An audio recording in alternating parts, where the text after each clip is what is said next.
A few months ago, nag-release si Aputure ng kanilang budget-friendly RGB cab light which is yung Amaran 150C. And guys, andito na siya sa studio natin. Later guys, i-unbox natin and testingin na rin natin and ipapakita ko din sa inyo yung mga features na meron nitong Amaran 150C. Right now kasi guys, ang gamit natin is yung Godox UL60. Ito yung pinaka-key light natin and yung hair light naman natin is yung Amaran 60X. Well, yung iba, meron naman silang mobile app for their lighting pero kasi minsan laggy, minsan buggy, hindi mo magamit and manual pa rin yung controls na gagamitin mo. This time, ang plano natin is lahat ng lightings natin dito sa studio, papalitan natin ng Amaran Aputure para makontrol natin again using the Sidus app. So tara guys, i-unbox na natin itong ating Amaran 150C. Pero bago yon, ipapakita ko muna sa inyo yung mga ilaw na ginagamit natin sa studio and kung saan ko sila nilalagay. Currently guys, ito yung setup natin. Yung key light natin is yung Godox UL60 na binili natin last April 2023. Na nakalagay sa light dome na trio po natin na 90 cm.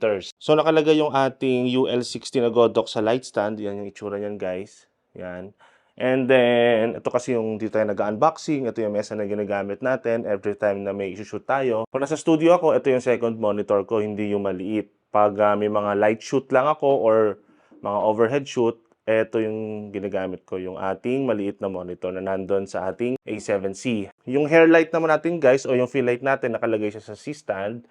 Yan yung itsura ng ating C-stand. And andito yung ating Amaran 60X. Nakalagay siya sa Mini SE na light dome para sa mga hair light natin yan guys. Then dito tayo tumatayo, no? So ito yung itsura ng ating studio. Pero pag nagsiset-up tayo or nag-shoot tayo, nakapatay yung ating ilaw dito.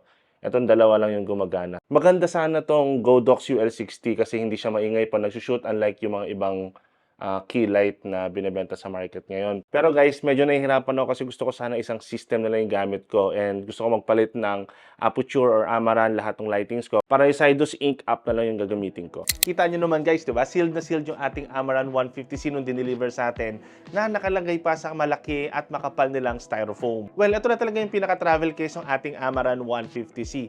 Ang kinaganda nito is magaan siya pero syempre mas preferred ko pa rin yung bag type na lagayan para sa mga lighting, lalo-lalo na yung mga ganito ka-fragile and made out of plastic. Sa loob nito, meron siya kasamang DC adapter na mapapower sa ating cab light. May kasama na rin itong cone na ilalagay natin sa dulo ng ating cab light kung gusto natin itong gawing spotlight sa likod natin or kung gusto din natin itong gamitin as our main key light, pwede rin. So guys, ito na yung ating Amaran 150C. Medyo may bigat siya compared sa other lights na gamit ko, which is a good thing na kahit made out of plastic to guys, heavy duty pa rin siya and maganda yung materials na ginamit. Meron siyang handle dito sa likod na nandito na yung screen niya, which is a good thing din para kung i-adjust mo yung ilaw nyo, mas madali siya. Hindi mo na kailangan gamitin tong yoke niya all the time. Speaking of yoke guys, maganda rin yung klase ng materials na ginamit dito sa yoke.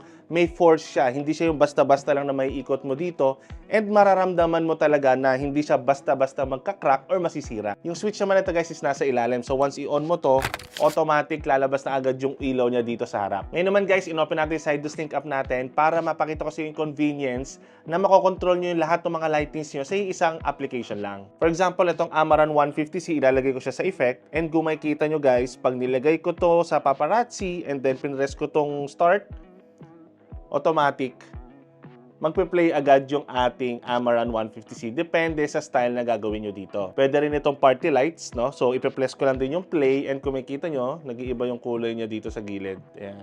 Pwede din natin lakasan yung brightness ng ilaw na nilalabas sa ating 150C dito, like this one. No? Pwede mo lakasan yan, pwede mong hinaan. Pwede mo din ibahin yung saturation niya, like this one. Yeah. Okay? And then, marami din colors na pwedeng pagpilian dito. Merong yung teal, which is yung color ng channel natin.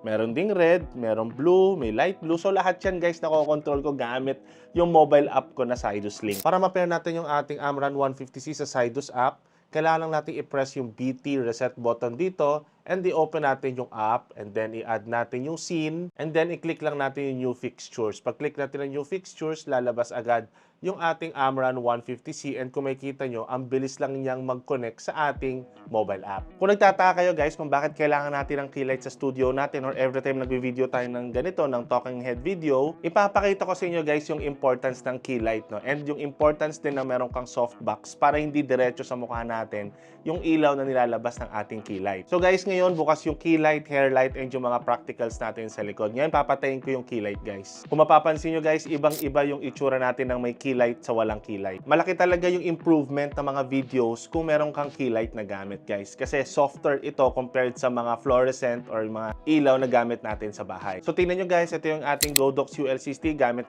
natin ngayon as our main key light. And ito naman yung ating Amaran 150C na pinalit natin sa ating previous key light. So ngayon guys, gamit na natin yung ating Amaran 150C. Para sa akin, bukod sa convenience na binibigay nito sa akin using only one app para kontrolin lahat ng ilaw natin, mas maganda pa rin yung nilalabas na ilaw niya compared dun sa previous na key light na ginagamit natin. Final verdict ko sa ating Amaran 150C is of course 10 out of 10 dahil mura ito at matagal ko ito magagamit sa ating content creation. Ako guys, talaga marirecommend ko mag-invest kayo sa magandang ilaw, not in particular naman na kailangan branded yung mga ilaw nyo. Hindi nyo kailangan mag-start sa ganun. Ang importante is kitang-kita kayo kapag nag-create kayo ng content. Hindi masyadong maliwanag, hindi rin masyadong madilim. Kasi guys, talaga sinasabi nila 50% ng ating video is yung ating audio. Pero yung remaining 50 doon is yung ilaw naman na ginagamit natin. Kung masyadong maliwanag yan or hindi ganun kaganda yung video natin, hindi rin ito papanoorin ng ating mga audience. Kung nagustuhan nyo naman yung mga ganitong klaseng tech unboxing natin sa ating channel, don't forget to like and subscribe.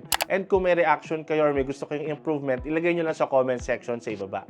Guys, thank you so much for watching and see you on the next tech unboxing.